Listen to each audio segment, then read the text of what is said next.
Flow chart के द्वारा बता दे रहा हूँ, क्योंकि क्वेश्चन CSIR में बार बार यहाँ से आता है। तो जो मैं फ्लो चार्ट बता रहा हूँ इसको आप रिमेंबर करिए। आपका कोई भी क्वेश्चन CSIR में जो आया हुआ कभी गलत नहीं हो सकता है। और इसके लिए आपको क्या करना, जैसे मैंने कहा कि लार्ज आइसलैंड है, तो आपको पता है कि लार्ज आइसलैंड पे क्या होता है कि वहाँ पे रिसोर्सेज ज़्यादा होते हैं, ज़्यादा होंगे क्योंकि बड़ा साइज़ का आइसलैंड है तो रिसोर्स ज़्यादा है। रिसोर्स ज़्यादा होंगे तो आपको पता है कि कंपटीशन वहाँ स्पीसीज जो भी वहाँ पे रह रही हैं पहले से, उनमें कंपटीशंस कम होगा। जब कंपटीशंस कम होगा तो ऑलरेडी पता है कि जब सर्वाइवल ऑफ फिटेस्ट के लिए कंपटीशंस कम होगा तो वहाँ पे एक्सटेंशन रेट भी क्या हो जाएगा, कम हो जाएगा। कम लोगों की डेथ होगी और जो भी लोग आएंगे सबको खाना पीना मिलेगा, सर्वाइवल ऑफ फिटेस्ट सबका रहेगा, तो वहाँ पे सभी तरह की स्पीसीज पाई जाएंगी और जो जो वहाँ प्रेजेंट है वो भी अच्छे से रहेंगी और जो आने वाली उनको भी कंपटीशन कम फेस करना पड़ेगा। तब एक्सटेंशन रेट जब कम रहेगा तो आपको पता है कि वहाँ स्पीसीज डाइवर्सिटी क्या होगी, ज़्यादा होगी, यानी आपका स्पीसीज रिचनेस क्या होगा, हाई होगा। इस तरह से देखते हैं। वहीं जब दूसरी तरफ स्मॉल आइसलैंड देखते हैं तो स्मॉल आइसलैंड पे समस्या क्या होता है कि रिसोर्सेज क्या होते हैं, लो होते हैं। देखिए कम है। जब रिसोर्स कम होंगे तो नो डाउट है कि वहाँ आपस में कंपटीशन क्या होगा, बहुत ज़्यादा होगा। सर्वाइवल ऑफ फिटेस्ट को, हर को अपने जीने के लिए एक दूसरे से लड़ाई करना पड़ेगा और सर्वाइवल फिटेस्ट का रिजल्ट क्या होता है, हमेशा एक्सटेंशन होता है। जब कंपटीशंस हाई होगा तो ऑलरेडी एक्सटेंशन रेट भी क्या हो जाएगा, हाई हो जाएगा। और जब मरने वालों की संख्या ज़्यादा हो जाएगी तो वहाँ पे स्पीसीज डाइवर्सिटी क्या हो जाएगी, कम हो जाएगी, यानी स्पीसीज रिचनेस क्या हो जाएगी, लो हो जाएगी। इस तरह से आपने देखा कि लार्ज आइसलैंड और स्मॉल आइसलैंड में कंपेयर करके मैंने आपको बता दिया है और इसको रिमेंबर करिए। और मेरी बात अगर आप समझ गए तो कोई भी क्वेश्चन आए आपको कभी प्रॉब्लम नहीं आएगी। वहीं जब हम बात करते हैं दूसरी पॉइंट रहता है नियर आइसलैंड, मतलब कि जो आइसलैंड मेन लैंड से करीब है, जो करीब है उस पर स्पीसीज का रिचनेस ज़्यादा है, उस पर आइमिग्रेशन रेट ज़्यादा है। और वहीं जो दूर है वहाँ पे स्पीसीज रिचनेस कम है, आइमिग्रेशन रेट कम है। कारण क्या है, देखिए यहाँ पे आप देख सकते हैं कि यहाँ पे जो नियर आइसलैंड है, नियर मीन्स पास, नियर आइसलैंड है from the source, main source है, तो वहाँ पे आइमिग्रेशन रेट क्या होगा, लो होगा। मैंने आपको बताया था कि वहाँ पे कम लोग, जो नियर आइसलैंड है वहाँ पे आइमिग्रेशन रेट क्या होगा, हाई होगा। मैंने आपको कहा कि मोर आइमिग्रेशन रेट क्या होगा, यहाँ पे हाई होगा। अगर आप देखिए तो यहाँ पे आइमिग्रेशन रेट क्या होगा, हाई होगा। और आइमिग्रेशन रेट ज़्यादा होगा चूँकि प्रेडेटर रास्ते में कम मिलेंगे, एक्सटेंशन रेट कम होगा, तो वहाँ पे स्पीसीज रिचनेस क्या होगी, हाई होगी। आपको बताया ना, स्पीसीज रिचनेस भी क्या होगी, हाई होगी।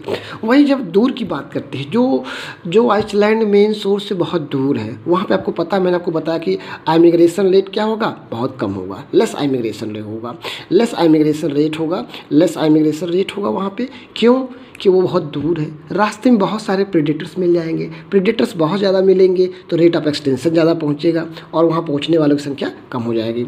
चूँकि एक्सटेंशन आइमिग्रेशन रेट कम है और एक्सटेंशन रेट ज़्यादा है, एक्सटेंशन रेट ज़्यादा है तो वहाँ पे स्पीसीज रिचनेस क्या हो जाएगी, लो हो जाएगी। तो आप इस फ्लो चार्ट्स को रिमेंबर करिए। तो मैं आपको बताऊं कि कभी भी एग्जाम में आपके आने वाले क्वेश्चंस गलत ना होंगे, ठीक है। और जो हम CSIR में आए हुए क्वेश्चंस को के बारे में बात करते हैं तो हम देख सकते हैं कि यहाँ पे एक क्वेश्चन CSIR में पहला आया हुआ है। आप देखें कि क्वेश्चंस में क्या कह रहा है, we the following figure show MacArthur and Wilson equilibrium model of a biota on a single island. देखिए अब कहता है कि एक सिंगल आइसलैंड पे क्या क्वेश्चन पूछता है। यहाँ पे पॉइंट्स दिया हुआ है, अगर आप देखें तो यहाँ पे पॉइंट्स दिया हुआ है कि ये पॉइंट्स आपके सामने दिया हुआ है कि in this figure term ABCD in order to.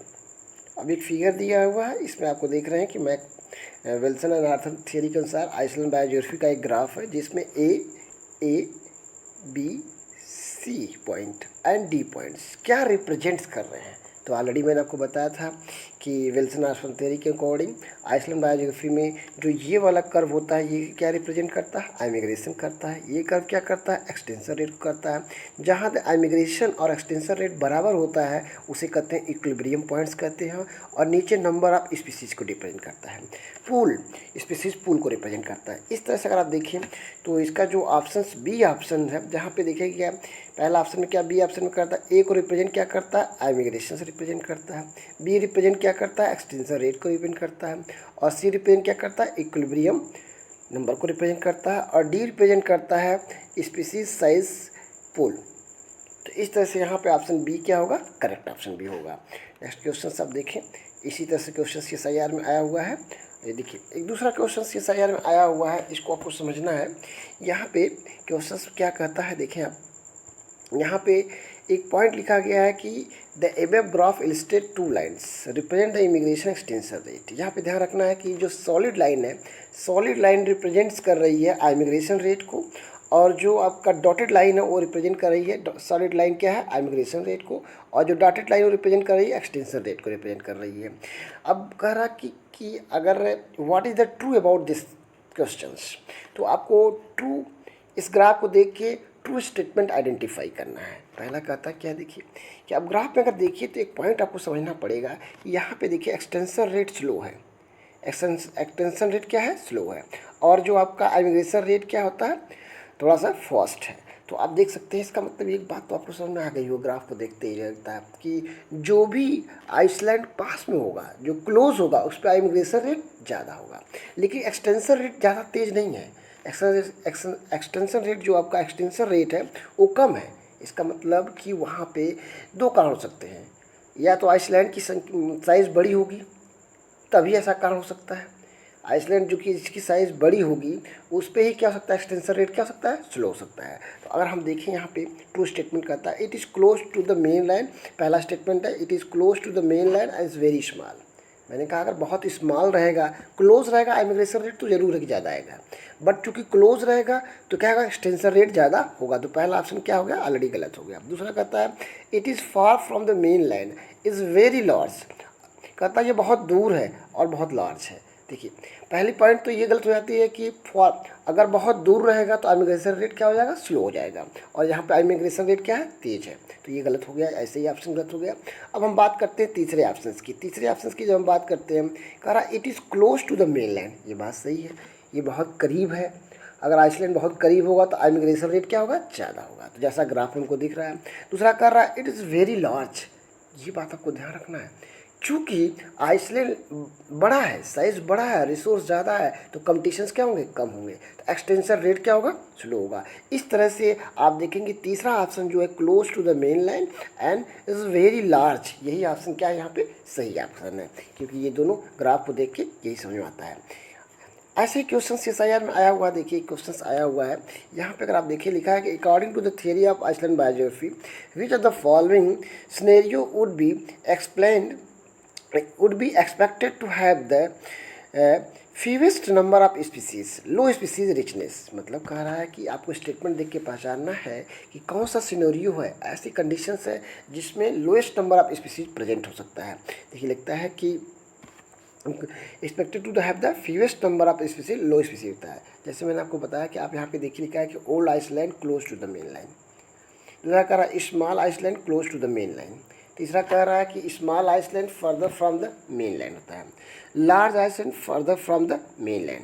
तीसरा लास्ट ऑप्शन कहता है large island close to the mainland. देखिए कह रहा है कि सबसे कम स्पीसीज रिचनेस किस पे होगी, तो यहाँ पे आपको ध्यान रखना है कि जो आइसलैंड छोटा होगा और बहुत दूर होगा उसी के पास क्या होगा, स्पीसीज रिचनेस सबसे कम होगी। तो देखिए पहला सी का क्या कर रहा है कि small island from the mainland. अब देखिए ये ऑप्शन आपका सबसे करेक्ट ऑप्शन ये है कि आपको कह रहा है कि सी ऑप्शन, जहाँ पे आपको सी ऑप्शन की बात करें तो कह रहा है कि स्मॉल आइसलैंड है, एक तो साइज भी छोटी है, और दूसरा क्या कह रहा है कि further from the main land, और बहुत दूर भी है। मैंने कहा कि जो आइसलैंड मेन लैंड से बहुत दूर होगा, एक तो दूर भी हो और साइज भी छोटी हो, जो कि दूर होगा तो वहाँ स्पीसीज कम पहुँचेंगी।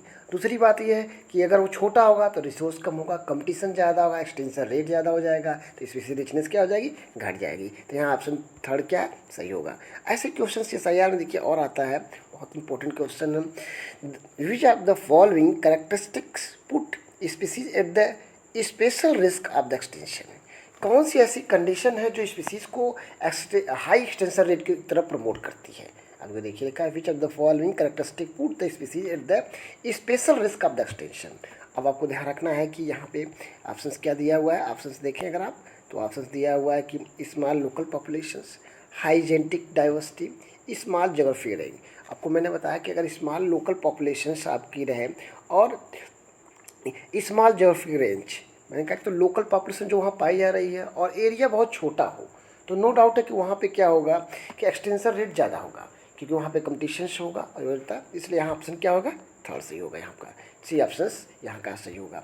नेक्स्ट क्वेश्चन देखिए आपके सामने आया हुआ है कि question which of the following is not a prediction arising out the Wilson MacArthur theory of the island biography.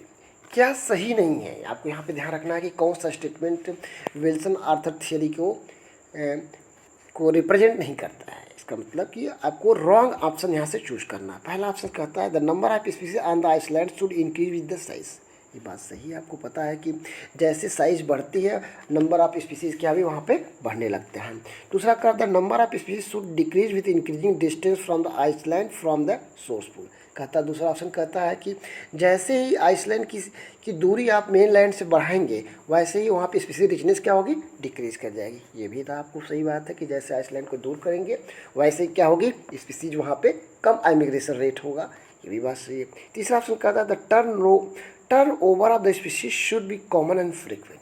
मतलब टर्न ओवर का मतलब कह रहा है, ध्यान रखिए बहुत इंपॉर्टेंट बात कह रहा है यहाँ पे, टर्न ओवर। क्योंकि टर्न ओवर कहता है कि जो आदान प्रदान है इमिग्रेशन रेट और एक्सटेंशन रेट वो जो बहुत फ्रीक्वेंट और कॉमन होता है सभी पे, ऐसी बात नहीं होती है। कि डिपेंड करता है साइज और डिस्टेंस पे करता है, ये वैरी करता है। अगर बहुत पास में आइसलैंड है तो बहुत ज़्यादा इमिग्रेशन रेट होगा, बहुत दूर होगा तो कम होगा। तो ये ऑप्शन क्या है, टोटली गलत है। चौथा ऑप्शन कहता है species richness of an island should be related to the average distance to the neighbouring island. बिल्कुल सही बात कहता है कि अगर स्पीसीज रिचनेस किसी भी आइसलैंड पे जो डिसाइड करती है उसकी डिस्टेंस पे डिपेंड करती है कि वो कितनी दूर है, कितनी पास है, उसकी साइज़ क्या है, इस पर डिपेंड करता है। तो आपको देखेंगे यहाँ पे एक ही ऑप्शन गलत दिख रहा है, टर्न ओवर नंबर।